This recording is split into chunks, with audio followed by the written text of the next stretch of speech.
Hunter x Hunter est une œuvre incroyable qui a su s'imposer dans une industrie très difficile grâce à son univers et à la richesse de ses personnages, créés par le génie Yoshihiro Togashi. Et justement, une œuvre aussi incroyable contient aussi des scènes mémorables qui nous ont tous fait rêver, pleurer ou encore choquer. Mais vous comprenez bien qu'il fallait faire une sélection parce que tellement il y a de moments incroyables dans Hunter x Hunter, si je devais toutes les présenter en une vidéo, on n'en finirait jamais. C'est pour cela que j'ai fait appel à vous dans l'onglet communauté de la chaîne pour écrire votre moment préféré de tout l'anime Hunter x Hunter et uniquement de l'anime, dont les 10 plus likés figureront dans cette vidéo. Par contre, je tiens à préciser qu'il n'y a aucun classement, c'est pas parce que je mets une scène en numéro 1 que c'est forcément la meilleure du classement, voilà, je précise au cas où. Et pour finir, si vous aimez ce concept, n'oubliez pas de vous abonner, de liker et de mettre un commentaire disant quel autre manga vous voulez qu'on montre ces 10 meilleures scènes en vidéo. Bref, c'est Shiro, j'espère que vous allez bien parce qu'aujourd'hui on va regarder ensemble les 10 meilleures scènes de tout l'anime Hunter x Hunter. Pour la première scène de la vidéo, je me suis dit que ça serait cool de commencer par le coup de pression monumental de Killua sur Sadaso. Gon et Killua ont décidé de participer à des combats dans la tour céleste, qui d'ailleurs sera un tremplin pour eux, car c'est à ce moment-là que le nen va être introduit. Mais bref, ici ce qui va nous intéresser, c'est la scène entre Killua et Sadaso. Sadaso, surnommé le chasseur de nouveau, fait un coup bas à Killua en kidnappant Zushi et le rendra uniquement à Killua si celui-ci déclare forfait lors de leur combat. Killua, sur le moment, il accepte le deal, sauf que plus tard, Sadaso, qui est tout content de son plan et tout, dans sa loge, se prend un énorme coup de pression de la part de Killua. Il sent la lame au-dessus de sa tête, comme si elle le transperçait. Mais ce qui va rendre la scène iconique, c'est les mots de Killua. Un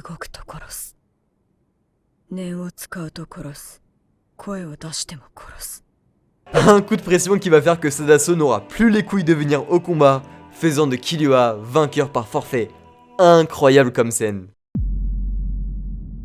Deuxième scène de la vidéo, la concentration admirative de Gon et Youpi. Dans l'arc Chimera Hunts, le groupe de Gon et Killua doivent élaborer un stratagème pour passer Youpi pour ensuite s'attaquer à Neferopito. C'était simple, Knuckle avait juste à donner un coup de poing à Youpi lorsqu'il était invisible grâce à Meloron et Shoot devait juste le contenir pour laisser Gon et Killua passer devant. Sauf que tout aurait pu être voué à l'échec. En effet, au même moment de l'assaut, Netero et Zeno arrivent par le ciel grâce au Dragon Dive du grand-père de Killua. Cette attaque provoque un énorme tremblement et d'innombrables flèches tombent sur le château, ce qui distrait absolument tout le monde et mène le plan vers l'échec. Mais deux personnes ne perdit aucune concentration, Gon et Youpi. Personne n'était en mesure de savoir si Meloron et Knuckle avaient été tués par les flèches du dragon. Alors il fallait absolument que quelqu'un s'attaque à Youpi. Et ça, Gon l'a compris instantanément, contrairement aux autres. Juste regardez son regard, comment il est déterminé, ça me fout des frissons rien que de revoir la scène, il veut vraiment le défoncer là. Tout le monde est choqué par Gon jusqu'à Shoot qui l'adule limite et le voit comme un héros. Mais heureusement pour eux, le plan se passe bien et Knuckle arrive à toucher Youpi, permettant à Gon et Killua de passer. Cependant, j'arrête pas de penser à ce qu'il serait passé si Gon devait vraiment frapper Youpi. Ça aurait été incroyable. Bref, en tout cas, excellente scène, j'ai kiffé ma race. Troisième scène, le combat Kurapika contre Uvogin. Là, on attaque un gros poisson arc Yorkshin City, centré sur Kurapika et plus particulièrement sur sa vengeance. En effet, le clan de Kurapika a été entièrement annihilé car leur pupille écarlate était extrêmement convoitée. Et les bourreaux des confrères de Kurapika font partie de la brigade fantôme. Kurapika part alors chasser les araignées et tombe sur Uvogin, un des tueurs. Le combat débute et malgré une belle démonstration de force de Uvogin, il se fait surclasser par Kurapika. En effet, ce dernier a conclu un pacte avec son naine, le permettant de devenir extrêmement fort uniquement contre les membres de la brigade fantôme, le Judgment Chain. Scène incroyable de par la réalisation en noir et blanc lors de la mort de Uvogin, accentuant encore plus le côté sombre de la scène, laissant que le rouge bien vif, nous donnant alors un Kurapika jamais vu auparavant. Mais ce qui reste le plus insolent ici, c'est lorsque Kurapika enterre lui-même le corps de Uvogin pour montrer qu'il ne mérite même pas des obsèques. C'est comme s'il le pissait dessus quoi en fait, genre incroyable comme moment. Quatrième scène, Killua qui prend le cœur de Jones. Lors de la troisième étape de l'examen Hunter, Gon et son équipe sont opposés à 5 autres prisonniers de la tour Trick dans une série de défis. Après 2 victoires et 2 défaites, le sort du challenge repose sur Killua qui va se confronter à Jones, un prisonnier assez intimidant qui a l'air très puissant. Léolio raconte même la redoutable réputation de Jones en tant que meurtrier de masse sanguinaire et ses méthodes extrêmes de démembrement de ses victimes à main nue. Genre il rigolait zéro le gars quoi. Du coup l'objet du défi sera simple, un combat à mort. Et alors que Jones parle toujours de la façon dont il va démembrer le corps de Killua en 1000 morceaux, Killua se précipite en un clin d'œil et arrache le cœur de Jones de sa poitrine. Jones réalise rapidement ce qui vient d'arriver et supplie en rampant Killua pour qu'il lui rende son cœur. Mais il est trop tard et il meurt sur le coup. Et la petite insolence de Killua, c'est qu'il pose tranquillement son cœur sur sa main comme s'il donnait de l'argent à un pauvre. Scène totalement choquante pour moi parce que personnellement jamais j'aurais pensé à une telle tournure, genre ça s'est fini en 2 secondes, même si en vrai je suis d'accord c'était prévisible venant d'un Zoldyck. 5ème scène, le requiem de Kulolo et de la brigade fantôme. D'ailleurs, cette scène va de pair avec la 3ème scène que je vous ai présentée avec la mort de Uvogin. En effet, les seules personnes dont Kulolo semble se soucier sont ses collègues de la brigade fantôme. Et lorsque Kulolo lit la prophétie de Néon qui contient la mort de Uvogin, il pleure pour lui. Pendant ce temps-là, ses camarades de la brigade fantôme tuent de nombreux mafieux de Yorkshire City, mais sans qu'on entende le moindre bruit. Nous entendons juste un son orchestral alors qu'il y a un massacre devant nos yeux, du génie qui rend la scène impressionnante niveau ambiance. Juste après, au-dessus du toit d'un immeuble, Kulolo ouvre la baie vitrée et à l'instant où il commence à bouger ses mains comme un chef d'orchestre, la musique s'accélère, on entend le bruit des balles, les cris de souffrance des mafieux, etc. Finissant par les mots de Kulolo, Uvo, tu nous entends, nous jouons un requiem pour toi. Oh là là, incroyable comme scène, mais l'ambiance est totalement folle, c'est un chef-d'œuvre. 6ème scène, le combat Killua contre Youpi. Bon, avec les scènes d'avant, on a pu voir Killua en tant que mec qui fout la pression ou en tant qu'assassin. Mais là, on va voir une toute nouvelle forme de lui qui nous a fait tous dire bon ok, là, il est beaucoup trop chaud le petit. Il faut un maximum retenir Youpi et c'est à Killua de s'y coller. Mais il sait très bien que face à ce mastodonte, il ne faut pas rigoler, il faut sortir le grand jeu. Il utilise alors la fameuse vitesse divine ou Kanmoru si vous préférez en japonais. Recouvert d'un aura électrique avec cette technique, tous ses sens sont beaucoup plus développés, il anticipe plus vite, il frappe plus fort et court plus vite. Youpi est complètement surpassé par Killua et il se fait ruer de coups sans qu'il ne s'aperçoive de quel côté il vient. Cependant, toutes bonnes choses ont une fin et vitesse divine s'estompe, mais c'était complètement fou, il a un potentiel de dingue Killua. D'ailleurs, mention spéciale au moment où il lève sa tête juste avant de se transformer. Oh là là, incroyable, j'en ai des frissons rien que de la revoir.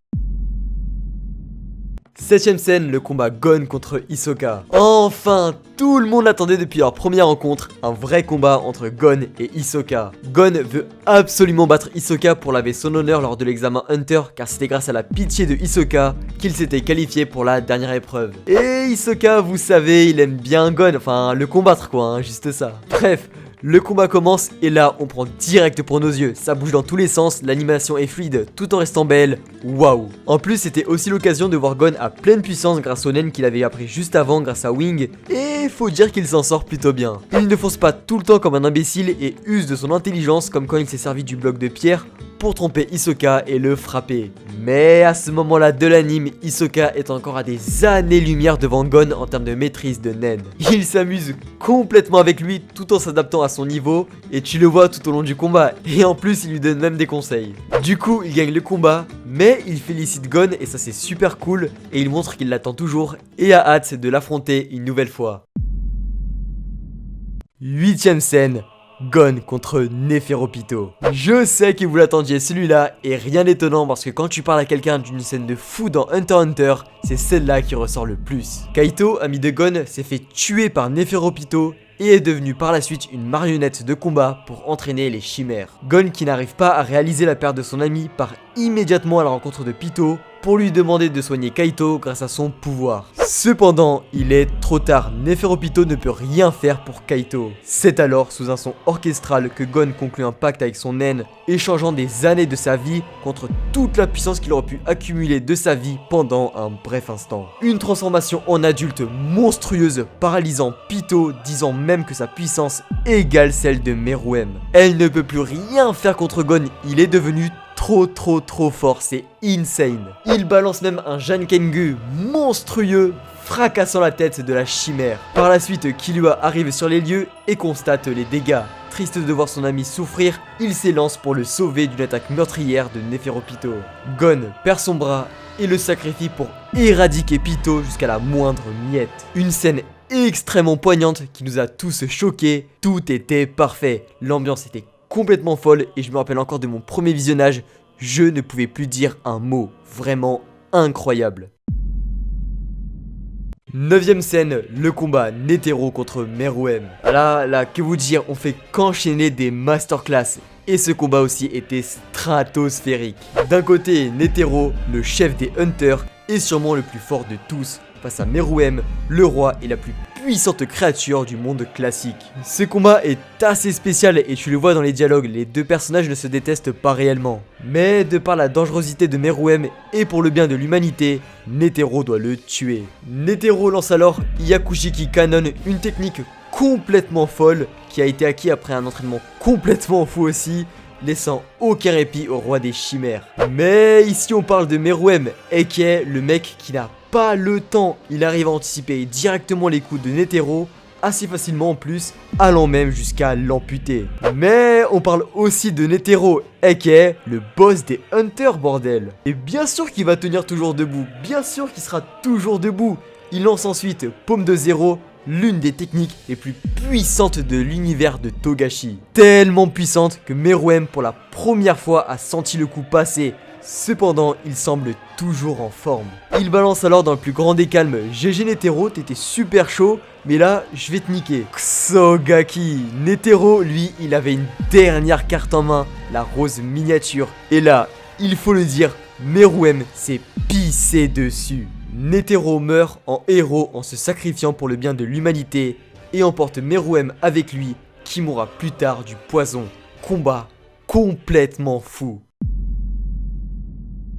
10ème et dernière scène de cette vidéo, la mort de Meruem et Komugi. Meruem va mourir du poison de la rose miniature. Il part alors revoir une dernière fois l'être qui lui est le plus cher, Komugi. Il lui révèle qu'il a été empoisonné par la rose miniature et qu'il ne lui reste plus beaucoup de temps à vivre. Meruem poursuit en disant qu'il souhaite passer ses derniers moments à jouer au Gungi avec elle et tenter de la battre pour une fois. Cependant, en raison de la contagion du poison, il l'avertit qu'elle aussi va mourir si elle reste trop longtemps à ses côtés. Mais Komugi déclare qu'elle ne pouvait pas être plus heureuse pour ses derniers instants. Elle le bat alors une nouvelle fois, Meruem sourit et décède sur les genoux de Komugi alors qu'ils se tiennent la main, puis Komugi meurt peu après. Scène tellement, mais tellement incroyablement triste quand tu sais que sans Komugi, Meruem n'aurait jamais eu un développement aussi incroyable que celui-ci, passant de monstre chimère sans cœur à un humain. Et c'est un changement d'autant plus fou lorsque tu sais que Komugi, qui était aveugle,